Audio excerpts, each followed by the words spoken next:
listening to Yes, Quit Your Day Job. On today's episode, we're joined by someone whose story is as raw and powerful as her music, Lindsay Manfredi.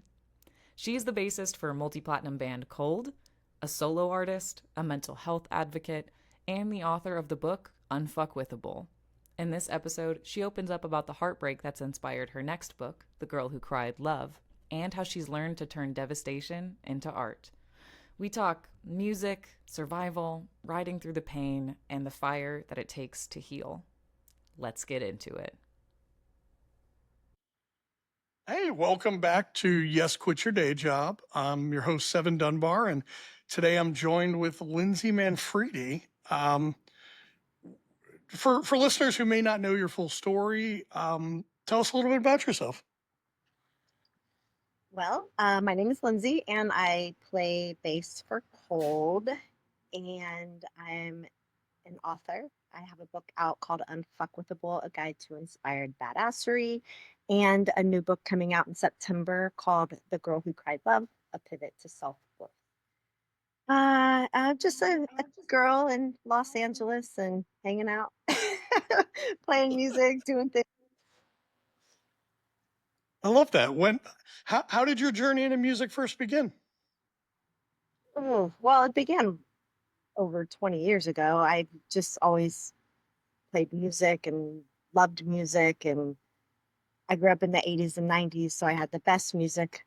And I always wanted to be a part of that. So, it started with my dad's old classical Alvarez in a Mel Bay chord book.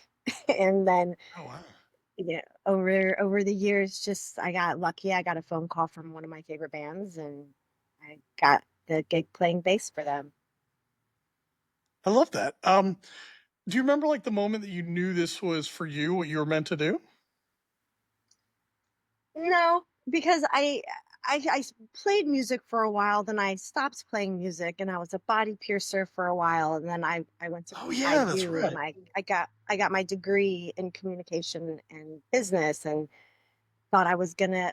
I've always played music in the background. There's always been a band. There's always been something that I was working toward, but I didn't know that I would ever have the opportunity that I got almost 12 years ago. So the fact that I get to play with the band Cold, who uh, was very established and just a brilliant band, is something that I never imagined that I would be doing when I was a kid. I thought I would always be like the front person and be the singer and that whole thing.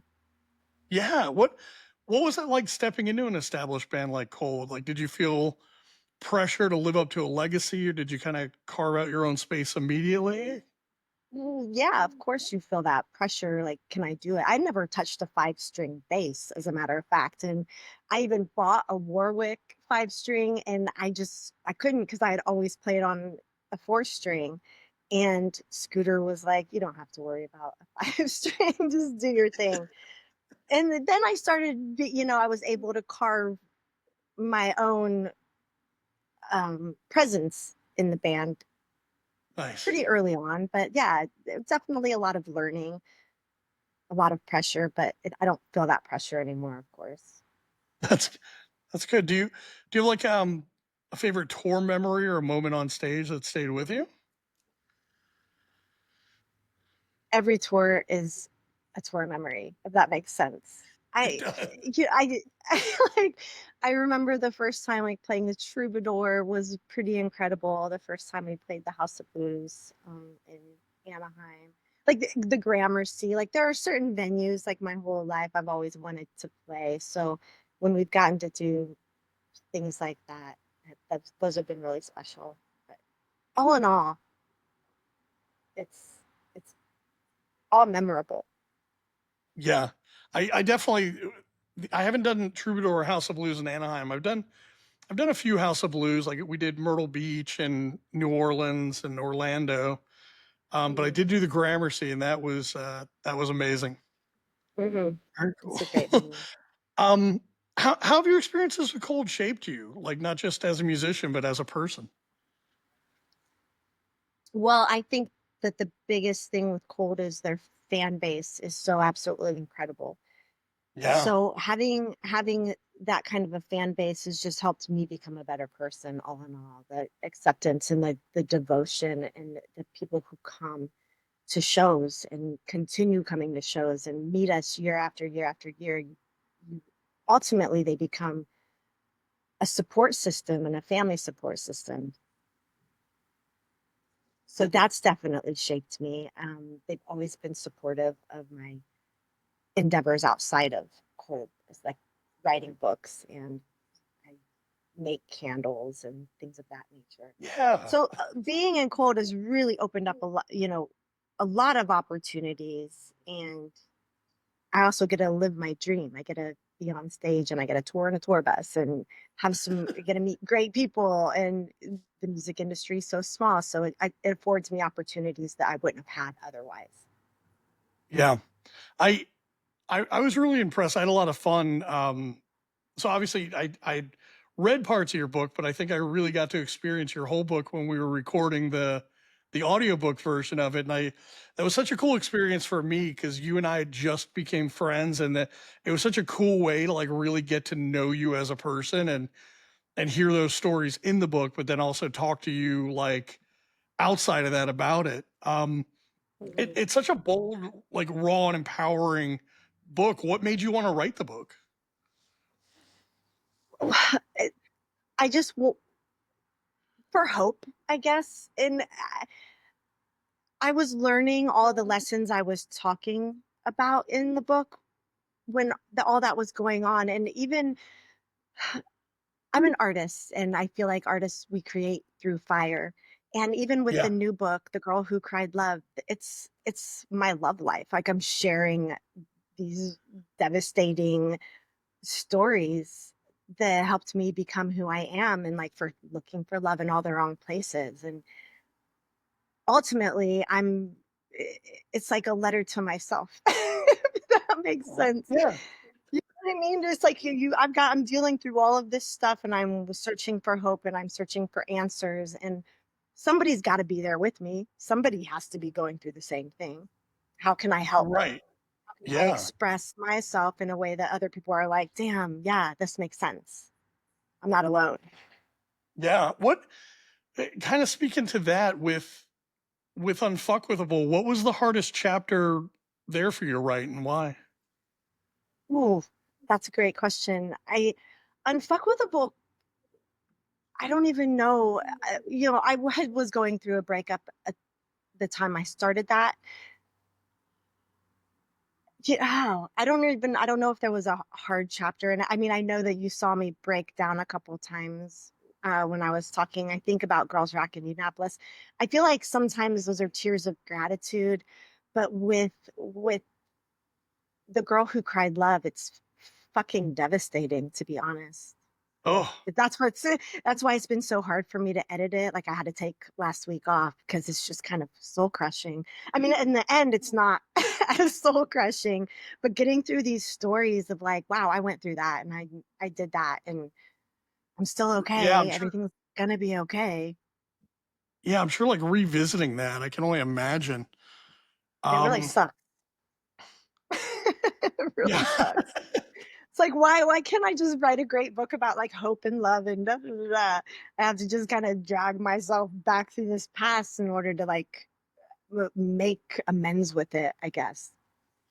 Yeah, I think you hit the nail on the head with that though. Like you could write just a happy feel good book, but this is really, you mentioned it being a letter to yourself, but also other people that are going through the same thing, and I think that that's really important to be able to connect with people. I can relate to that hopefully through music. But to do that on that level, I think is really just awesome for sure. Well, we'll Um, see. yeah, We'll see how it comes out, how it turns out. yeah. Are there any personal experiences or events that inspired the new book? Well, actually, the book was, and I talk about this in the afterword. It was really inspired by a story you're going to hear in the book where I was engaged to somebody and, said that this was the one and I'm in love and I'm going to be doing this. And it was right before I met my ex-husband. and it just wasn't the one. And so my girlfriend and I were on a trip, moving my things from Columbus, Ohio, literally a week after I had moved them there. So we're moving Oh, them back wow. to Indiana, and we were joking, and we were like, "Oh yeah, I'm the girl who cried love." So that Oh, was, almost 20 some. It was 20 some years ago, yeah. and I always knew I was going to write the book, but I have almost 20 years of experience to actually do it. And I, again, just went through a breakup where I thought it was going to be the person, like my life person, and it Yeah. wasn't. So it's like, once again, I called love. But it was the story and the relationship that shaped me the most, of like never feeling I was good enough, uh, trying to kind of put on an act on what this person would want to see versus me being my true self. And also, like, is there anything wrong with me? Maybe there's nothing wrong with me, even if I don't make the best decisions sometimes, and mainly around alcohol and drugs, which is why I chose to get sober. And so there's just been a lot of self exploration, which is why the book had to come out. Okay. You've been very open about your mental health journey. Was that always easy for you? I think so. I think that I've always been pretty open. I think that I've gotten a lot more real about it in the last 6 months, instead of like, oh, I'm just literally not always happy. And before, everything I would post would be happy. Like, oh, this is great. Life is great. Da, da, da, da. When really it's just like, it's been a rough couple of years. Yeah, And so I just felt I think like for I needed to everybody. get, Yeah. yeah, I really felt like I just needed to get honest in order to help me kind of evolve. Wow. How do you take care of yourself while touring and balancing? You mentioned music and you're making candles and you're writing books. Like, how do you balance all those creative projects and still be a very actively touring musician? Well, I feel like my life is like, my year is segmented into, okay, I have from this time to this time to get this done. And then when touring happens, it's just nonstop tour. And then when I get home, I have this time to this time to get this done. And then I have like little trips planned here, and I go see friends, and I travel, and oh, I'm a month and a half out from tour, then it's all focus on tour stuff. So that's really how it is. Everything I can do in between touring, I do. I try to do, and then prepare for those tours. But when I'm on tour, it's just all tour. I don't really do anything else but focus on getting enough rest, putting on a great show. I love that. So basically really good time management and being able to put your energy into whatever project it is that demands it right now, and you just go all in Mhm. on that. And Right. just, yeah, I admire that, because so many artists, myself included, that's not our strong suit at all. Well, I think that's where the business mind comes in a little bit. Because literally, like last year, I like did this business plan, and it's like, oh, I'm gonna write a book, and I'm gonna start a podcast, and I'm gonna do. Da, da, da, da, da. You can't. I can't do the podcast at the same time. I can't edit a book. It's just like Yeah. that stuff can't happen. I can't do anything else when I'm, granted, when I'm in rehearsal space, like I'm running a set once a day leading up to tour for a month and a half, because I have to rehearse. I'm very much, everything goes into that, everything goes into the show. So I can still do some other things while I'm doing that. But like when it comes to something like getting this book done, I cannot focus on anything else other than the book Just hyper or focused rehearsing. on it. I'm hyper focused on one thing at a time, because I really want to start a podcast, and nothing's happening until after this audio is edited, and nothing's happening until after I get off tour, Okay. because we have a tour coming up. So just one thing at a time, baby, one thing at a time. But I love that. So this amazing book, you've written it, it's coming out, you're doing the audiobook, and I know you told me you recently recorded that yourself and you're editing that yourself. And um I think that's great because I know you and I have spoken about you're you're learning as you go. From my perspective, and tell me if I'm wrong, but it almost looks like you're going, well, I want to edit this and I want to do it a certain way, so I don't know how to do that, but I'm going to figure it out. And you jump in head first, and you're figuring it out, and you know your resources if you get stuck on something, if all your regions and logic disappears. Yeah, you've gotten a couple panicked phone calls. I'm Yeah, like, yeah, no, which is fine. oh, thank you. I'm grateful that I have people I can go to when I find myself in a pickle. Yeah. Which I'm happy to help. I'm glad there were things that were able to get resolved easily. But at the same time, like again, I just my takeaway from that was like, okay, first, like let's get your session back to fixed and let's get thing on.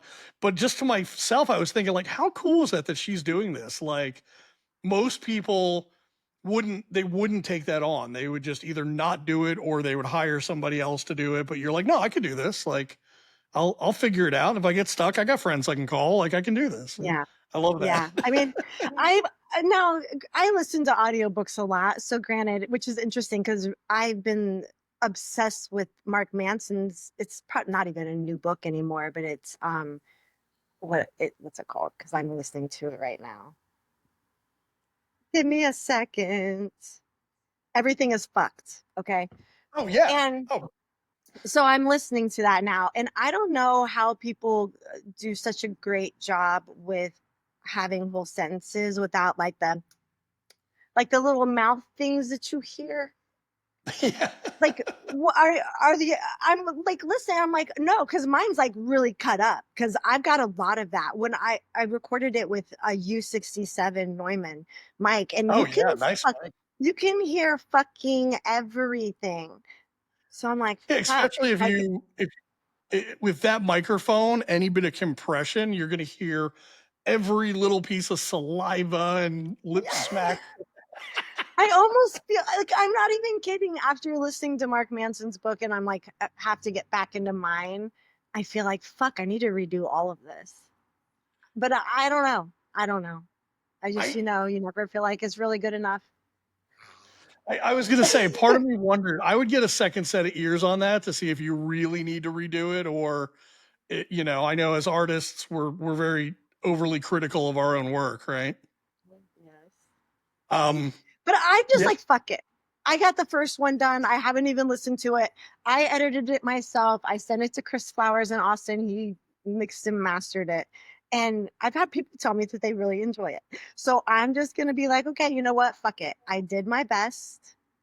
Here's my little piece of art. It's not, I didn't spend $20,000 in a studio. I did it myself. And yeah, it is what it is. that's It's the awesome. story. It's out there. With with your new book, like, what is it that you hope readers are going to walk away with after reading it? I really hope it makes them look to themselves for fulfillment and happiness. It's about self-worth. It's the pivot to self-worth. It's the pivot to self-love. It's when you get into that mindset of something's wrong with you and you're broken, you're not. Yeah. So I perspective, I guess. correct me if I'm wrong. I think I remember this from your first book. You've given like TED Talks, right? Yes, I've done 2 TED Talks, but they weren't on self-worth. They were on female empowerment through the Girls Rock camps because I was one of the co-founders of Girls Rock Indianapolis. Seems Yeah, like a tell us a lifetime little bit ago. about that. Well, I'm not a part of that organization anymore. Obviously, I live in Okay. Los Angeles and that's in Indianapolis, but I was one of the co-founders of the Girls Rock Camp Alliance who brought this nonprofit Girls Rock camp to different cities. There's all over the world now. And we did it for Indianapolis. So we developed our 501c3. We held the camp, and it was a really empowering space for girls, and now it's campers because we have to be all PC.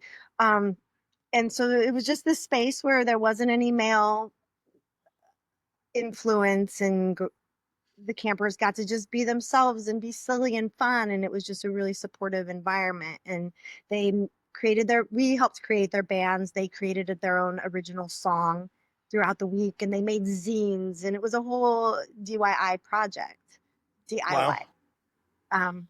for these girls. And then they perform their song in front of an always sold out show at the end of the week, which was really cool. And I'm very proud to be a part of that, and having had the opportunity to be a part of that. Yeah, that sounds like such a great experience, and probably a very fulfilling one too, like to share your passions and your knowledge, and then, almost kind of light that fire and then watch it grow and watch it, really become something quickly. Yeah, it was a beautiful thing. And I think that maybe even when those things that think that helped me have a greater confidence also just as an adult. Like I talked about in a blog post 2 weeks ago about the gap in the gain. And so very often when we're like looking at our ideal self, and then we've got like what we've accomplished and where we started, and we're always looking at like, oh my God, there's still so much to do getting back to where we want to be, without taking into consider which is the gap. And then without taking Okay. into consideration like, oh, we've done so much so far, so let's celebrate that. That's the game. So again, Interesting. everything is about a matter of reframing and perspective. And I still struggle with reframing and still struggle with perspective. So every day, man, every day.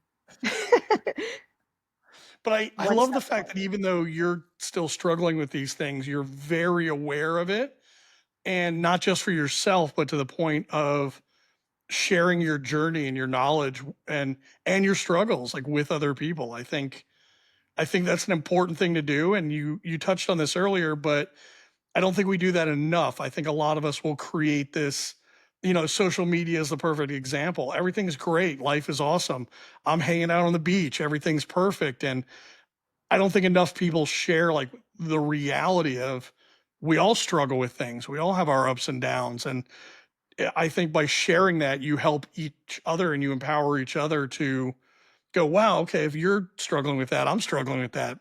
How did you overcome that? Well, here's this thing, and this is how I overcame this, and Mhm. I think that's really cool. I like that a lot. Well, thanks. I'm other people are helping me. I'm seeing other people's stories, which I almost think helps embolden you to tell your own story Yeah. in your own way. Yeah. And that's what it's the same thing with music. That raw honesty, especially working with Scooter. Like those are stories that are helping people, keeping people from Yeah. committing suicide, and from like Oh, all this art comes from these gnarly places within us. I it's such a powerful thing, because I remember, I'm sure you've gotten these emails, but there was one point in my career that I'd gotten an email from somebody that just was reaching out to tell me that my music stopped them from committing suicide. And it It's was such a huge. thing where I had to step back and go, oh, wait, this is bigger than me. This isn't just me Mhm. making songs or having fun. Like, when it almost felt like a little bit of a weight, because I was like, oh, like, I have a responsibility of what I put out into the world, because it affects people in a profound way, and that could go either Mhm. way. And I think it was the first time where I really realized, like, oh, this isn't just me writing songs and putting them out. Like, there's a responsibility behind that. Yeah, it's gnarly. If you're enjoying the conversation so far, make sure to like, follow, and subscribe on your favorite podcast platform and YouTube. You can also catch all of our past episodes and learn more at yesquityourdayjob.com. And if you've got questions, guest suggestions, or you just want to say hi, send us an email at boss@yesquityourdayjob.com. We'd love to hear from you. Let's get back into it. Well, switching things a little bit, just kind of a lightning round of questions real quick. Like, what's one song you wish you wrote? Oh, it's a song called I swear to God, and I have told so many people I wish I wrote this song, but it is a song by the band Sir Sly, and Okay. it's called I wish I would have known you were going to ask this question.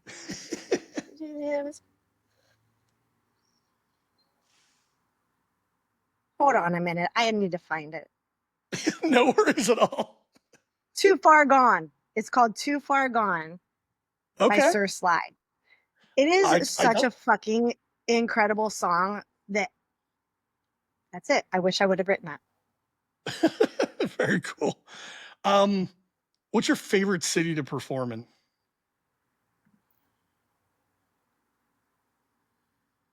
San Antonio. Really? Yes. Our That fans there are out of control, amazing. is Anywhere in so. Texas, to be honest, because we love Texas. We love Texas. I'm a huge fan of Texas as well, but I was not expecting San Antonio. That's awesome. All right. Yes, San Antonio's amazing. All our San Antonio fans. Right. What's your weirdest fan interaction in or outside of San Antonio? Either one. Okay.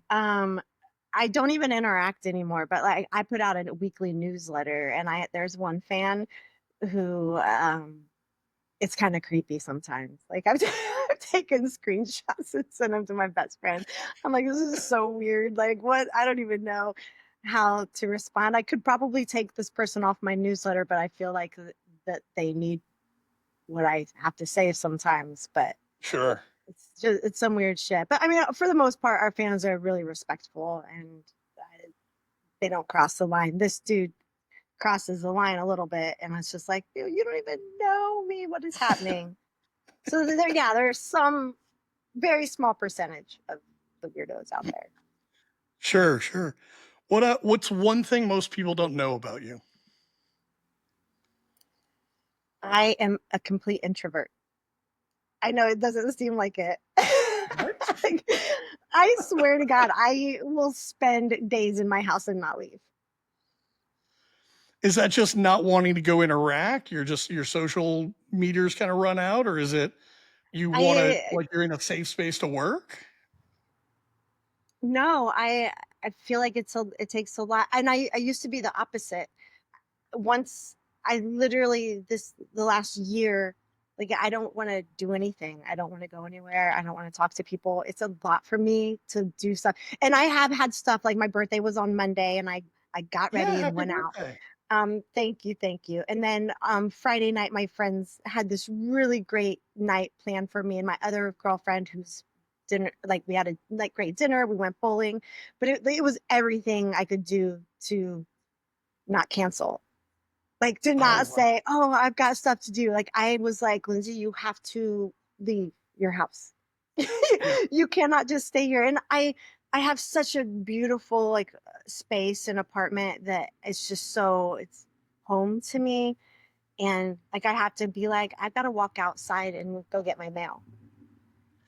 I, I had moments like that kind of where I was in this relationship for like 10 years and that relationship ended right at the beginning of the pandemic and I was in LA Mm. and very strange time all around and it was the kind of thing where I started even like I didn't want to same thing I didn't want to go out I didn't want to do anything with people like I and then I just started saying yes to things. I just started like people would invite me out and I would not want to go, but I would say yes anyways. And then I started to realize that once I got over that initial probably first 20 minutes, then I had a lot of fun and I was really happy I was there. I So get I like kept that doing it. too. Yeah. I'm not at the yes point. I've got so many. I'm not even kidding. I've got multiple people in my DMs that are like, "Let's get together this week." They're on red. I'm like, no, no, I'm not ready to be anywhere right now. I guess I don't know, and I think that that's because right now I'm going through a massive self work stage. Sure. Like Matt and I are my bestie Matt and I are going to Canada in a Oh, couple of wow. weeks to see the Deftones and the System of a Down show in Oh, September. that's exciting. And he was like, he's been bugging me for my passport stuff for the last few days, and I still haven't even gotten him my passport. Ooh, do that quickly. I know I need to just get, I mean, I've got my passport, but we need to like book flights and all the stuff. And I'm going to do it when I get off of this. It's on my list today, right Okay. after my Glad podcast. you made time for me. Thank you. Yeah, well, you're Uh, on the list. Good. I made the list. I live Uh, my life off of a list. It's so funny because my friends are like, "Oh my god, let me see your list." Like I have everything is a list, and it has to be oh, marked off. Like, and I can't. I have to have it on my notebook, and I have to have a certain kind of notebook, and it has to be college ruled. And I'm ridiculous. I love these quirks. That's fantastic. Mm. Other than Canada and your to-do list, do you have anything musically or personally coming up that you're really excited about? Yeah, I'm flying into Chicago in a couple of weeks to see my buddy Ryan, and we're gonna go to see Goo Goo Dolls, and then we're gonna the next like 2 nights later we're going to see Dead Poet Society, which is one of my all-time favorite bands right now, and Chevelle, Okay. and then come home for a couple weeks and do the Deftones thing, and then Cold is on tour, and we start at the end of October, and we're doing an East Coast City Winery tour, so we're I basically saw that. doing like it's not an acoustic set by any means, but it is a reimagined versions of the songs. So That we sounds are going to be really playing interesting. things. Yeah, I can't wait. We're going to be playing Snowblind. We're going to be playing like Better Human, just some of this softer stuff. And Scooter's going to be able to talk a little bit more about what was behind the songs. I apologize. I live at the most asshole section in Hollywood, like the intersection right there. It's the I worst. was going to say there's Um, been a bit of a few horn honkings. Oh Like, yeah, what's that's going like on? my life. When I'm not hearing horn honking, I'm like, what's wrong? But I love it.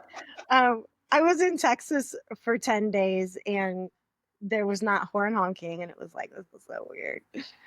You need But that noise. anyway, yeah. So anyway, back to the tour. And Sierra Swan, Sierra Swan sang on No One and Witch, and I mean, she's been on so many Cold albums.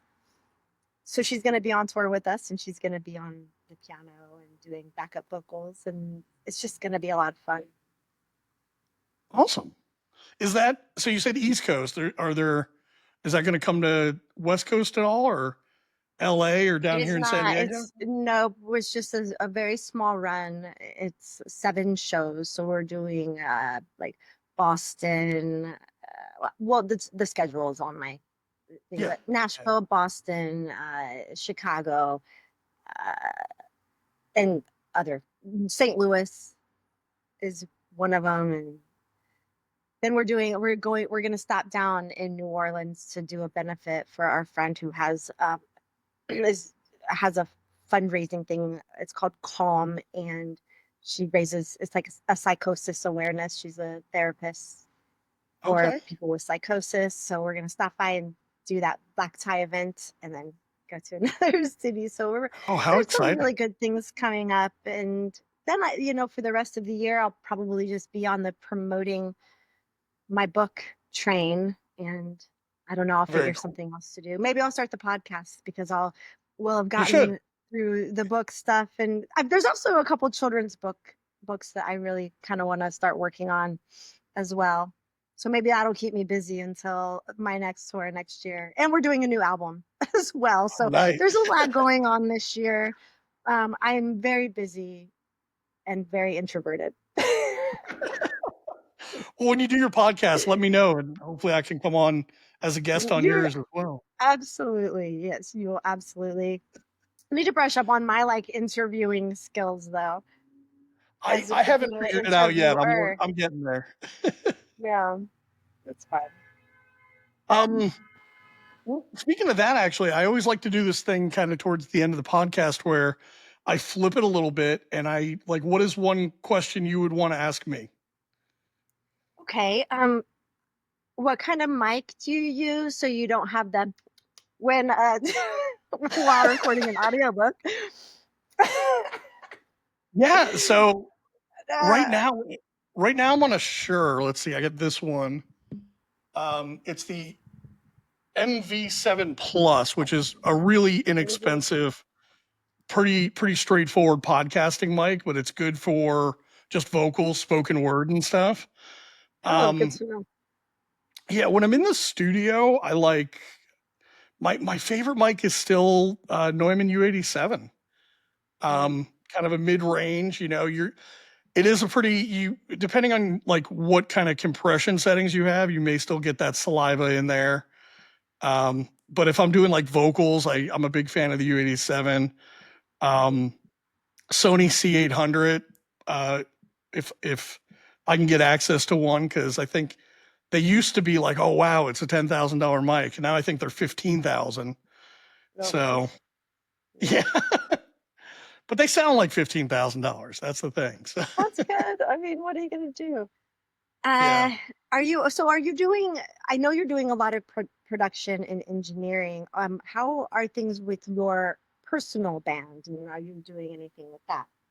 yeah. So my band's Seven Factor, and I have an EP that I did with Tim Skold, did guitars for it, Okay. and then I have a full album that I did with Nero Bellum did guitars. I can't I play guitar like a bass player, so I always bring in other people for the guitars. I'm a terrible Um, guitarist. I get it. yeah, Like I can write, use the guitar to write, but when it comes to anything else, I'm what?